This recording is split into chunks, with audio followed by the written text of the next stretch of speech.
মানুষের জীবনে, প্রত্যেকের জীবনে সময় দৈনিক 24 ঘন্টা।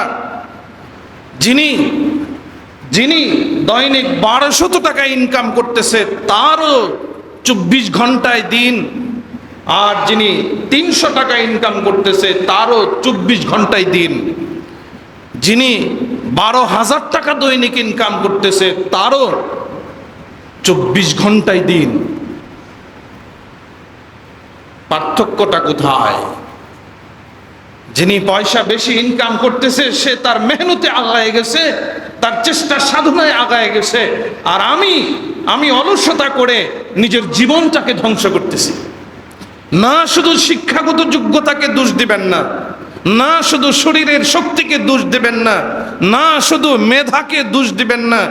দুনিয়াতে এমনও সফল ব্যক্তি আছে যারা শিক্ষাগত যোগ্যতায় অনেক পিছিয়ে, এমনও সফল ব্যক্তি আছে যারা মেধায়, মস্তিষ্কে, জ্ঞান বুদ্ধিতে অনেক পিছিয়ে, এমনও সফল ব্যক্তি আছে, অহরহ সফল ব্যক্তি আছে যাদের গায়ে কোনো রকমের শক্তি নাই।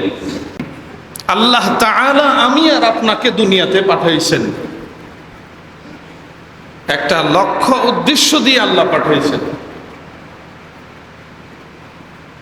এমনি এমনি পাঠান নাই, মনে চাইছে পাঠাইলাম।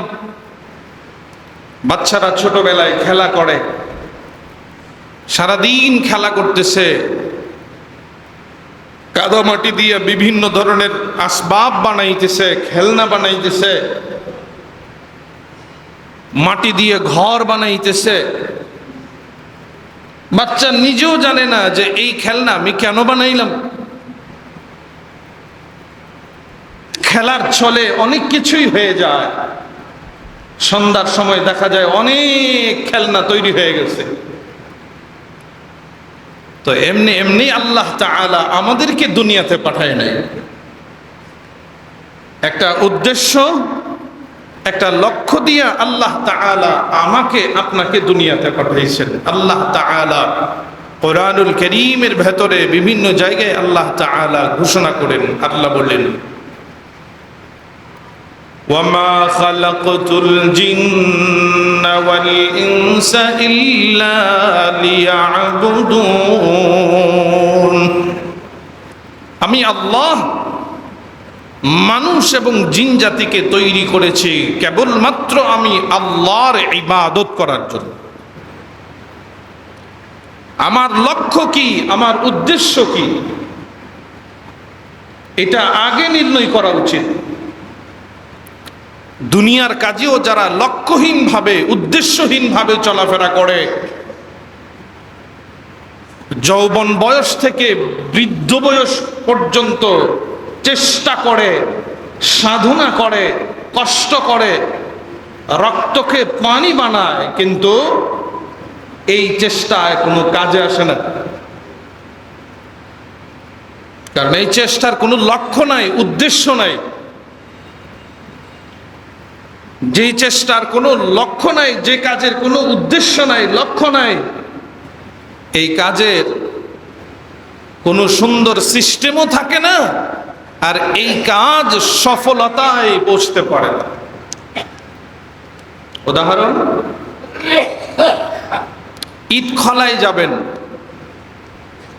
খলার ভেতরে ইট পোড়াইতেছে, 3 দিন 4 দিন পোড়ানোর পরে ইট হয়ে যায়। এখানে মাটি পোড়ানোর উদ্দেশ্য হলো ইট বানানো। মাটি পোড়ানোর উদ্দেশ্য ইট বানানো। তো এখানে যেন তেন কোনো আগুন দেয় নাই, একটা সিস্টেম অনুযায়ী, একটা পদ্ধতি অনুযায়ী সুশৃঙ্খল ভাবে আগুন জ্বালানো হয়েছে, ইট মাটি ইটে রূপান্তরিত হয়েছে। কিন্তু আমার আর আপনার প্রত্যেকের বাড়িতে মাটির চুলা আছে। যুগ কি যুগ চুলায় আগুন জ্বলছে, কিন্তু চুলার মাটি ইট হয় না। কেন? এই চুলার মধ্যে যে মাটি লাগানো আছে, এই মাটিকে যিনি চুলা বানাইছেন তার উদ্দেশ্য কখনোই এই মাটি ইট হোক এই উদ্দেশ্য নাই। তার উদ্দেশ্য এই মাটি ইট হয়ে যাক, এটা কখনোই না। যে জন্য এই মাটি কখনো ইট হয় না। আগুন জ্বলে ঠিক, যুগ কি যুগ আগুন জ্বলতেছে, এরপরও ইট হয় না। দুনিয়াতে কোনো ব্যক্তি যদি সফল হতে চায়, দুনিয়াতে দুনিয়ার সফলতা যদি কোনো ব্যক্তি চায়, তাহলে তাকে একটা উদ্দেশ্য, একটা লক্ষ্য নির্ণয় করতে হবে যে আমি আমার এই 10 বছর জীবনে, 10 বছরের পরিশ্রমে, 5 বছরের পরিশ্রমে আমার লক্ষ্য হলো এটা, আমি ওখানে যেতে চাই। একটা ছাত্র, তারও একটা লক্ষ্য দরকার। বাবা মা স্কুলে পাঠাইছেন এই জন্য পড়ছি, বাবা মা রেজাল্ট চাচ্ছেন এই জন্য রেজাল্ট করছি, বাবা মা চাচ্ছেন পড়াশোনার জন্য আমি পড়ছি। না পড়লে পরে বন্ধু বান্ধবের মহলে কি জবাব দেব, ফ্রেন্ড সার্কেলে আমাকে কিভাবে গ্রহণ করবে, এজন্য পড়াশোনা করাই লাগে, তার জন্য করছি। তো সে চূড়ান্ত সফলতায় পৌঁছতে পারবে না। আল্লাহু আকবার। এই জন্য লক্ষ্য চাই, উদ্দেশ্য চাই। উদ্দেশ্য যখন আমার নির্ণয় হবে, তো আমি আমার উদ্দেশ্যের জন্য পাগল পাড়া হইয়া আমি দৌড়াইতে থাকব। মানুষের জীবনে হায়াত একটাই, মানুষের জীবনে, প্রত্যেকের জীবনে সময় দৈনিক 24 ঘন্টা। যিনি দৈনিক 1200 টাকা ইনকাম করতেছে, তারও 24 ঘন্টায় দিন। আর যিনি 300 টাকা ইনকাম করতেছে, তারও 24 ঘন্টায় দিন। যিনি 12,000 টাকা দৈনিক ইনকাম করতেছে, তারও 24 ঘন্টায় দিন। পার্থক্যটা কোথায়? যিনি পয়সা বেশি ইনকাম করতেছে, সে তার মেহনতে আগায় গেছে, তার চেষ্টা সাধনায় আগায় গেছে। আর আমি অলসতা করে নিজের জীবনটাকে ধ্বংস করতেছি। না শুধু শিক্ষাগত যোগ্যতাকে দোষ দিবেন না, না শুধু শরীরের শক্তিকে দোষ দিবেন না, না শুধু মেধাকে দোষ দিবেন না। দুনিয়াতে এমনও সফল ব্যক্তি আছে যারা শিক্ষাগত যোগ্যতায় অনেক পিছিয়ে, এমনও সফল ব্যক্তি আছে যারা মেধায়, মস্তিষ্কে, জ্ঞান বুদ্ধিতে অনেক পিছিয়ে। এমনও সফল ব্যক্তি আছে, অহরহ সফল ব্যক্তি আছে যাদের গায়ে কোনো রকমের শক্তি নাই। তো আপনি পিছিয়ে আছেন কেন? আপনার লক্ষ্য স্থির নাই। কোথায় যেতে চান আপনি? 1 ঘন্টা সময় 3 জনকে দেওয়া হলো। একজন 1 ঘন্টায় যেতে হবে জামালপুর, আরেকজন 1 ঘন্টার ভেতরে যেতে হবে ময়মনসিংহ, আরেকজনকে 1 ঘন্টার ভেতরে যেতে হবে ঢাকায়। 3 জনের হাতেই সময় 1 ঘন্টা করে। যিনি 1 ঘন্টায় জামালপুর যাওয়ার লক্ষ্য, কোনো রকম অটো সিএনজি দিয়ে গেলেই হলো। কিন্তু একই ঘন্টার ভেতরে যে ব্যক্তি ময়মনসিংহ যেতে চায়, ওই সিএনজি আর অটোর ভরসা করলে হবে না, আর একটু স্পিডে যেতে হবে। ঠিক ঢাকা যিনি যেতে চান, 1 ঘন্টায় যেতে হলে তাকে অন্য কিছু করতে হবে, তার গতি আরো বাড়াই দিতে হবে। তো আপনি কোথায় যেতে চান? লক্ষ্যটা কোথায় আপনার?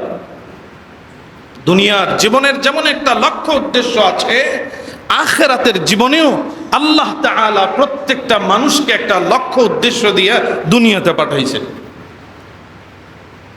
আল্লাহু আকবার।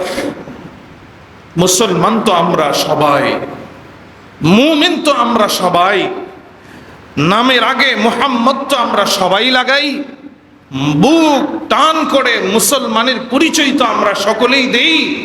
কিন্তু কোন উদ্দেশ্যে আমার মালিক আমাকে দুনিয়াতে পাঠাইলো, কি জন্যে আমার মালিক আমাকে দুনিয়াতে পাঠাইলো, এই লক্ষ্য উদ্দেশ্য থেকে আমরা অনেক অনেক অনেক দূরে।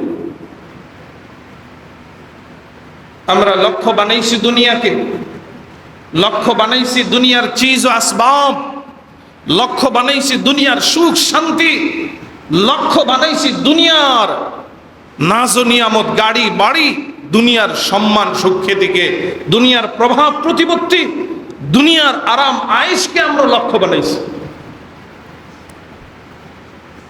অথচ একজন মুমিনের লক্ষ্য হওয়া দরকার ছিল আখিরাত। একজন মুমিনের সার্বক্ষণিক চিন্তা চেতনা পেরেশানি ভাবনা সব সময় থাকবে আখিরাত।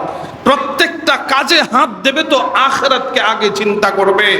মুমিন আখিরাতকে আগে চিন্তা করবে, আখিরাতকে আগে চিন্তা করবে।